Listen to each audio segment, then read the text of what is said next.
Cordial saludo, amables hermanos, hermanas en el Señor Jesucristo. Estamos una vez más dándoles la bienvenida al capítulo número 11 en cuanto al testimonio de algunos escritores acerca de las doctrinas de la Iglesia en el siglo I. Acompáñenos, por favor, muy brevemente en unos momentos de oración.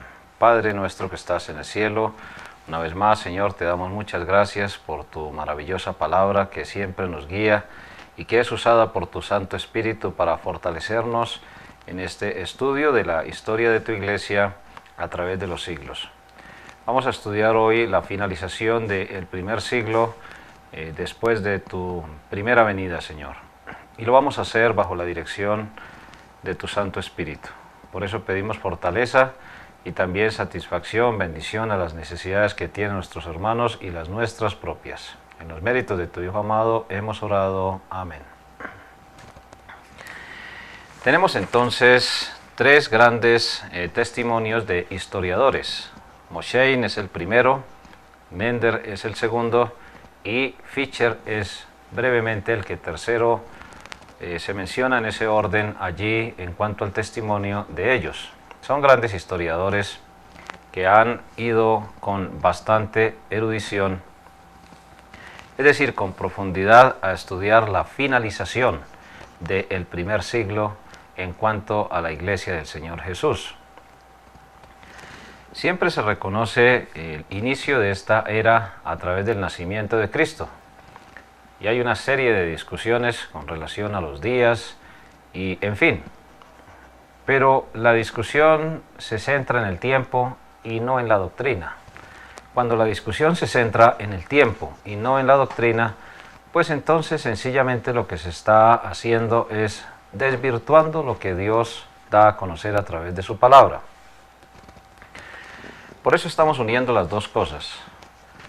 Primero, la finalización del siglo I, porque sabemos que desde el año 33 y un poco más, después de que Cristo resucitó y ascendió a los cielos, Él bautizó a su iglesia en el Espíritu Santo y la envió al mundo con la gran comisión de hacer los discípulos, de bautizarlos, de enseñarles y también con la promesa de que su iglesia nunca desaparecería. Pero años 40, 50, 60, 70, en esas décadas se desarrollaron los ministerios de los apóstoles, Pablo, Pedro particularmente, y los demás apóstoles como Juan, que terminó bastante anciano, desterrado a la isla de Patmos y después posiblemente murió, como decimos popularmente, de muerte natural en la ciudad de Éfeso. Pero más allá, al terminar el primer siglo, se empieza a desviar seriamente el asunto de la doctrina y entonces es cuando sucede el establecimiento de las jerarquías. Por eso el primer viento de doctrina que estamos comparando seriamente desde el punto de vista histórico al terminar el primer siglo es el del gobierno de la Iglesia. La única jerarquía que reconoce Dios en su Iglesia es Cristo como la cabeza y la asamblea general dirigida por su Santo Espíritu. Luego estudiamos en la siguiente lección cómo el gobierno de una iglesia es local. Y ahora entonces, en ese orden de ideas, vamos a estudiar cómo empezó a generarse la doctrina de la jerarquía en cuanto a centrar en una persona la supuesta dirección de Dios por medio, por ejemplo, del apóstol Pedro, porque hay algunos que afirman que al terminar el primer siglo, Pedro ya era el primer papa. Por eso el testimonio de estos tres historiadores apunta a demostrar que Pedro no fue el primer papa. Pedro simplemente fue un apóstol más y recibió la autoridad de la iglesia de hacer la obra misionera, de predicar el evangelio y de anunciar la salvación por medio del Señor Jesucristo. Pero en ningún momento encontramos a Pedro ejerciendo autoridad sobre la iglesia en Roma. Muchos argumentan que Pedro estuvo en Roma, pero Pedro jamás estuvo en Roma.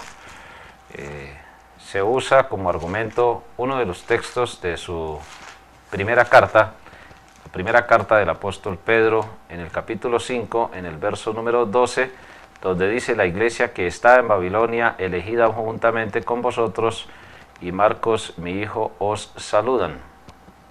El apóstol Pedro está dirigiendo esta carta a personas que estaban siendo perseguidas por seguir al Señor Jesucristo.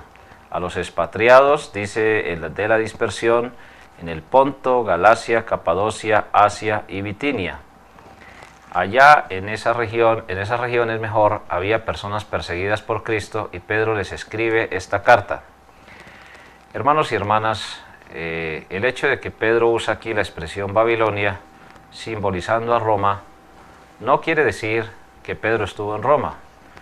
Es posible que Pedro haya tenido contacto epistolar, es decir, a través de cartas, y él simplemente estaba transmitiendo saludos de la iglesia de los romanos a estos hermanos en la dispersión.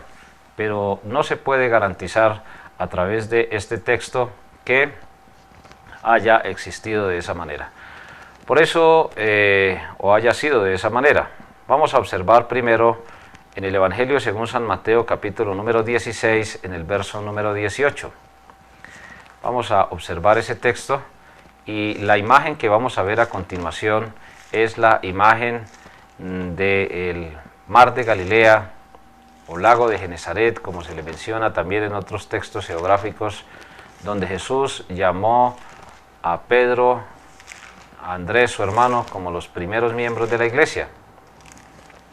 En el Evangelio según San Mateo, capítulo 16, en el verso número 18, se establece un viento de doctrina que es muy significativo. Mateo capítulo 16, verso número 18. Estamos observando la imagen entonces de este lago donde Jesús llamó a sus primeros discípulos, a los primeros miembros de la iglesia. Mateo 16, 18 dice: yo también te digo que tú eres Pedro, piedrita. Allá en el mar de Galilea, Jesús llamó a un grupo de personas que ya habían sido bautizadas por Juan el Bautista. ¿Cuál oficio tenía en ese momento Pedro?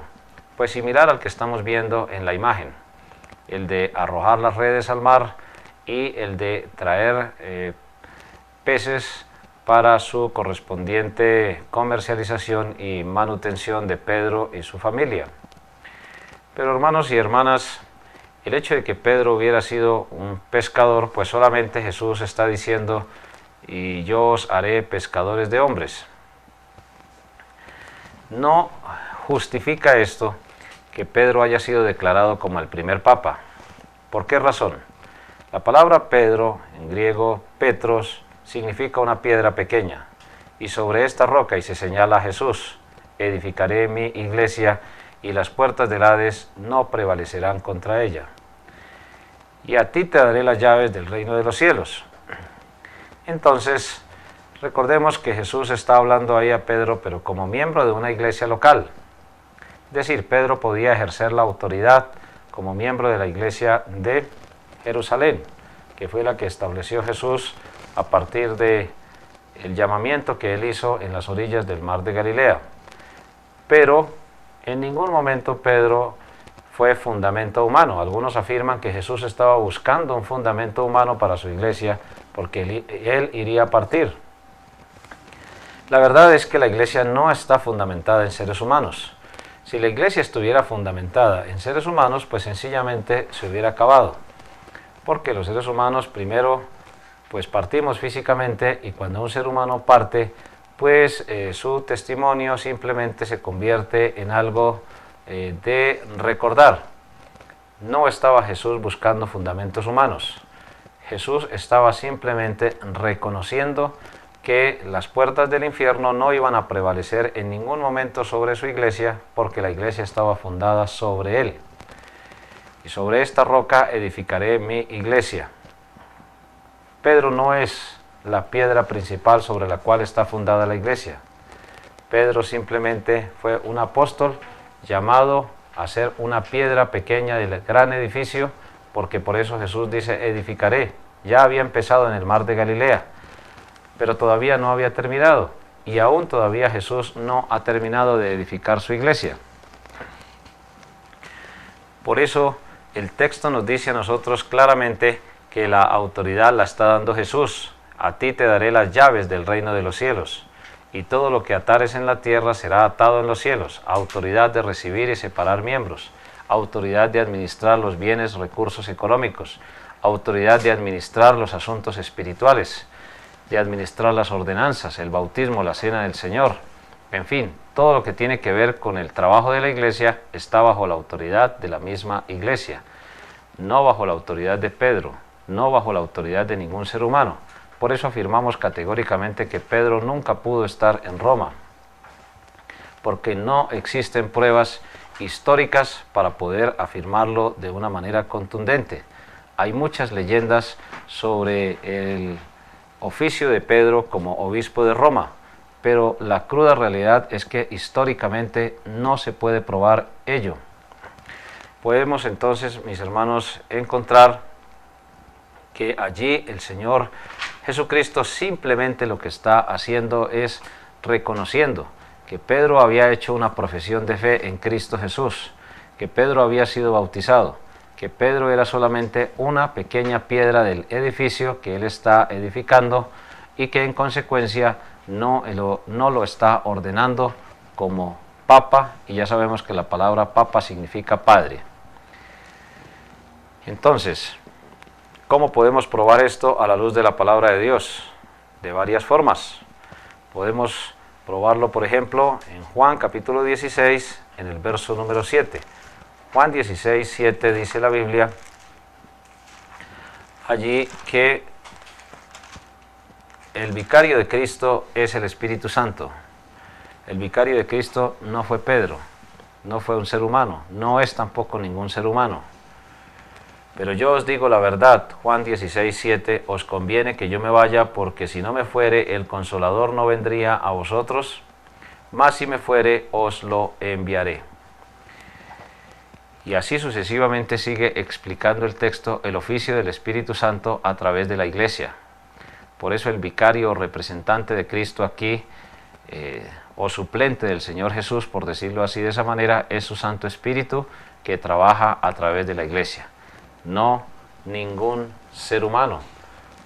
Pedro solamente era un miembro más de la iglesia de Jerusalén, llamado al apostolado directamente por el Señor Jesucristo y llamado al oficio de predicar el Evangelio, ganar las almas, ayudar a establecer nuevas iglesias locales y a desarrollar un amplio ministerio en las zonas donde el Señor le envió. Pero miremos las mismas palabras del apóstol Pedro. Por ejemplo, en Efesios capítulo número 1, verso número 22, vamos a anteceder con ese texto para luego entrar a las afirmaciones del apóstol Pedro. Libro de Efesios capítulo 1, verso número 22. Dice, y sometió todas las cosas bajo sus pies, hablando de Cristo, y lo dio por cabeza sobre todas las cosas a la iglesia, la cual es su cuerpo. Y sigue diciendo, la plenitud de aquel que todo lo llena en todo. Realmente la cabeza de una iglesia del Señor Jesucristo no es un ser humano. La cabeza de la iglesia del Señor Jesucristo es Él mismo. Y este texto lo enseña de una manera contundente. Miremos en Gálatas capítulo 2, en el verso número 9, cómo también se nos reconoce de esta manera. Gálatas capítulo 2, en el verso número 9, vamos a mirar. Y reconociendo la gracia que me había sido dada, Jacobo, Cefas y Juan, dice ahí la palabra del Señor, que eran considerados como columnas. La expresión considerados como columnas significa que tanto Pedro, que aquí en este caso es llamado Cefas, una forma aramea de Pedro, puesto por el mismo Señor Jesucristo ese sobrenombre, dice ahí que tanto él como Jacobo como Juan eran considerados como columnas. Los tres estaban en el mismo nivel de autoridad. Y sigue diciendo ahí, nos dieron a mí y a Bernabé la diestra en señal de compañerismo. ¿Para qué? Para que nosotros fuésemos a los gentiles y ellos a la circuncisión. Verso número 11. Pero cuando Pedro vino a Antioquía, le resistí cara a cara porque era de condenar, pues antes de que viniesen algunos de parte de Jacobo, comía con los gentiles, pero después que vinieron se retraía y se apartaba porque tenía miedo de los de la circuncisión. Y en su simulación participaban también los otros judíos, de tal manera que aún Bernabé fue también arrastrado por la hipocresía de ellos. Pero cuando vi que no andaban rectamente conforme a la verdad del Evangelio, dije a Pedro delante de todos: si tú, siendo judío, vives como los gentiles y no como judío, ¿por qué obligas a los gentiles a judaizar? ¿Se equivocó entonces el apóstol Pedro en ese momento en la forma de llevar el Evangelio? Sí, tuvo miedo. La parábola de los talentos tiene una enseñanza muy profunda con relación al que recibió 5, 2 y 1 talento. El que recibió 5 talentos, con la ayuda de su señor, produjo otros 5. Lo mismo el que recibió 2. Pero el que recibió 1 talento, dice la Biblia, que tuvo miedo y enterró el talento. Cuando tenemos miedo a servir al Señor, a proclamar la palabra de Dios, y no lo hacemos sabiamente, pues sencillamente lo que estamos haciendo es impidiendo el buen desarrollo de la obra de Dios. Muchas personas afirman que el apóstol Pedro fue el primer papa, pero también afirman que los papas no se equivocan en el momento de proclamar doctrina. Pero lo que vemos aquí es que Pedro se equivocó, no solamente negó al Señor. Sin embargo, algunos dicen, pero eso sucedió antes del bautismo del Espíritu Santo en Pentecostés. Después del bautismo del Espíritu Santo en Pentecostés, entonces Pedro fue un hombre muchísimo más espiritual. Pero lo que vemos aquí es que este evento sucedió después del bautismo del Espíritu Santo y Pedro no fue infalible. Primero no fue infalible porque murió. La doctrina de la religión católica afirmaba hace poco que tanto Pedro como los papas pues eran infalibles. Después tuvieron que cambiar la interpretación porque si uno fuera infalible pues sencillamente no moriría. Pero la cruda realidad también allí, para usar esa expresión, es que Pedro se equivocó, no solamente cuando negó al Señor pecó, sino pecó aquí también cuando por miedo simulaba enseñar de una manera con unos, diciendo que se necesitaba circuncidarse para ser salvo, y por eso no enseñaba el Evangelio de una manera correcta. Les decía, crean en Cristo y de todas maneras van a ser salvos. Pero también cuando llegaba frente a los gentiles les decía a algunos, porque le tenía miedo a los judíos, que necesitaban circuncidarlos. Se puede decir que en ese momento había una perversión en la predicación de la palabra de Dios, que fue corregida por Dios a través del apóstol Pablo. Hermanos y hermanas, aquí podemos ver que Pedro no tuvo otra opción que corregirse. Había pecado, se había equivocado. Reconoció su pecado, se corrigió y siguió adelante en la obra de Dios, pero no fue infalible. En consecuencia, Pedro no fue el primer papa desde el punto de vista de Dios y de su palabra. Respetamos profundamente las interpretaciones humanas que tienen que ver con otros textos y que tratan de justificar en determinado momento que Pedro realmente lo fue, pero no compartimos ese tipo de interpretaciones porque son totalmente ajenas a la palabra de Dios. No tienen absolutamente nada que ver con el desarrollo de la sana doctrina. Entonces, el testimonio de estos historiadores es muy clave, pero es un testimonio que lo podemos respaldar bíblicamente, que lo podemos respaldar históricamente también. Son dos grandes elementos. El primer elemento es el doctrinal, el bíblico. El segundo elemento es el histórico, porque se da uno cuenta que la verdadera iglesia del Señor Jesucristo en ningún momento estuvo compartiendo la desviación de la sana doctrina. Ahora sí vamos a las palabras personales del apóstol Pedro. En 1 de Pedro, capítulo 2, en el verso número 4, nos vamos a encontrar con lo que él afirma. 1 de Pedro 2, 4. Dice la Biblia: en Primera de Pedro capítulo 2, en el verso número 4, acercándoos a él, piedra viva, desechada ciertamente por los hombres, mas para Dios escogida y preciosa. ¿En quién está reconociendo el apóstol Pedro que es el fundamento de la iglesia? Lo está reconociendo en Jesús. Por eso dice allí, acercándoos a él. Está hablando del Señor Jesucristo. Y la manera de acercarse pues es a través de la fe y a través de la palabra de Dios. Porque miremos lo que dice en el verso número 1. Desechando pues toda malicia, engaño, hipocresía, envidias y todas las detracciones, es decir, desviaciones o errores. Desead como niños recién nacidos la leche espiritual, no adulterada. Cuando un niño nace, pues su afán de alimentarse es muy manifiesto. Sus expresiones de llanto son estridentes, por decirlo así, de esa manera. Pero aquí se está haciendo esa comparación para que deseemos la sana doctrina. Y dice, si es que habéis guardado la benignidad del Señor.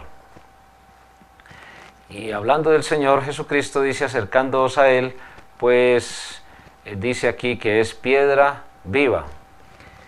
Los seres humanos no servíamos como fundamentos para una iglesia del Señor Jesucristo, porque quien nos convence primero para llegar a Jesús es el Espíritu Santo.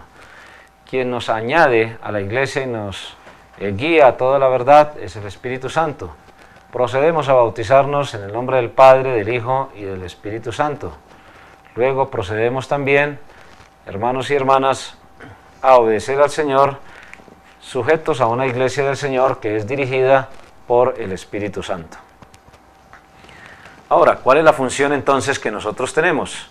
La función que nosotros tenemos la encontramos en el verso número 5. Vosotros también, como piedras vivas, sed edificados como casa espiritual.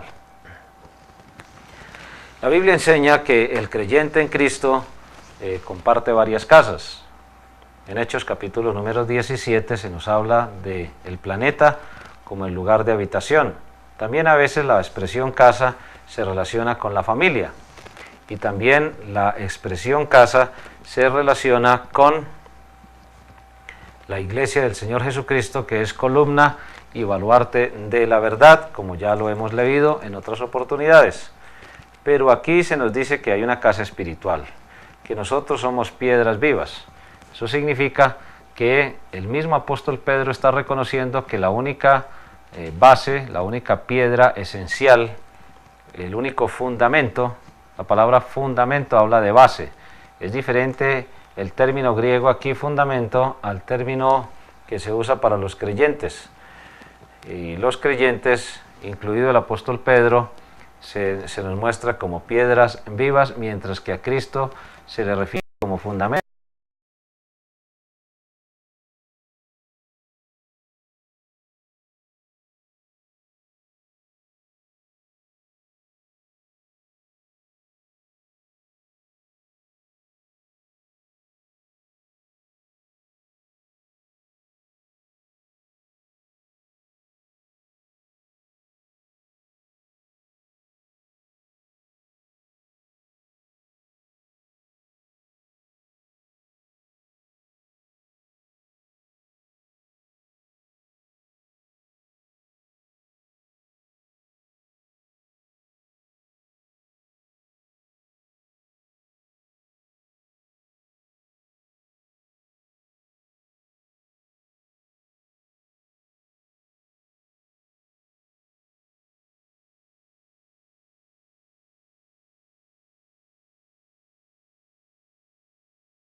Cristo. Y otros sí ya me querían apropiarse de Cristo para ellos mismos.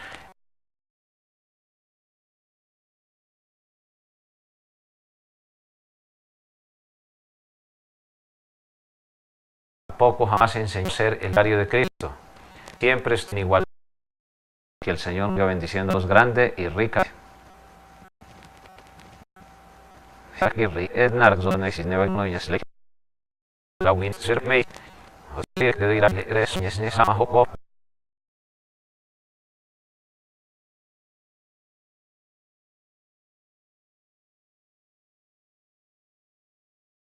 Nim lo ya. Si es rai, van a ir que me ayudes doy.